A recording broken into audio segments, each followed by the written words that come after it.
वज़ीर आला तेलंगाना रेवंत रेड्डी ने रियासत के तमाम जिले कलेक्टर्स और जिले एसपीज के साथ कॉन्फ्रेंस मुनक्किद किया।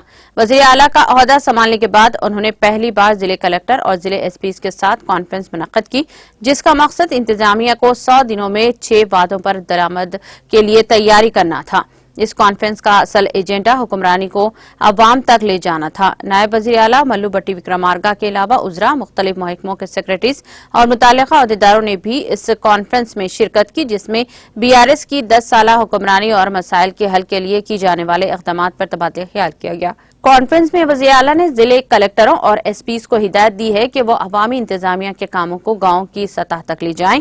उन्होंने कहा कि हुकूमत 28 दिसंबर से अगले माह 6 जनवरी तक अवामी हुक्मरानी ग्राम संभाले और मुनाक़िद करेंगे। गांव, मंडल और जिले के सतह पर यह प्रोग्राम मुनाक़िद किया जाएगा। वज़ीर आला रेवंत रेड्डी ने अहदेदारों से मसाइल के हल के सिलसिले में बातचीत की। उन्होंने कलेक्टर्स के साथ बुनियादी तौर पर अराजी के मसाइल के हल पर भी बातचीत की और साथ ही जिले सतह पर प्रजाबानी प्रोग्राम पर तबादला ख्याल भी किया।